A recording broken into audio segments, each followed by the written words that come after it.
శంకరుడి గురించి తెలుసుకోవాలి. ఎవరిని అడగాలి? ఎప్పుడు శంకరుడితో తిరిగేవాడిని అడగాలి. నారాయణుడిని అడిగాడు. ఆయన అన్నాడు, ఏమో నేను పుట్టేప్పటికీ ఆయన ఉన్నాడు, నాకు తెలియదు. మరి ఆయనే ఉన్నాడంటే ఆయన తండ్రి గారు ఎవరో నాకు తెలియదు అన్నాడు. చతుర్ముఖ బ్రహ్మగారిని అడిగారు.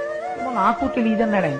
అప్పుడు అందరినీ అడుగుతున్నారు. అసలు ఈ పెళ్లి సెటిల్ చేసిన ఆయన ఒక ఆయన ఉన్నాడు. ఆయన నారదుడు మహతి వాయించుకుంటూ కూర్చున్నాడు. కూర్చుంటే అందరూ వెళ్ళి అడిగారు. సంతోషంగా నవ్వుకుంటే ఆయన వీణ వాయించుకుంటున్నాడు. ఏమిట్రా ఈ వీణ? ఓ పక్కనేమో ప్రవర తెలియట్లేదనా వీణ పట్టుకున్నాడు. నారాయణ పట్టుకుని ప్రవర తెలియట్లేదురా, శంకరుడికి తండ్రి ఎవరు, తాత ఎవరని అడిగారు. ఆయన అన్నాడు, అప్పుడే మర్చిపోయారు ఏమిటో మీరు, ఒకప్పుడు ఇలాగే శంకరుడికి ఆద్యంతాలు కనుక్కుందామని మీరిద్దరు బయలుదేరారు. బయలుదేరితే ఆయన శివలింగం కింద ఆవిర్భవించాడు. మీరు కనుక్కోలేక తిరిగి వచ్చేశారు. జ్ఞాపకం ఉందా? ఆద్యంతములు లేని వాడికి, అవాంగ్మానస గోచరుడికి, సర్వ సృష్టి స్థితిలయములు చేసేటటువంటి వాడికి, అటువంటి వాడికి తండ్రి ఎక్కడుంటాడయా? ఆయనే నాదస్వరూపుడు.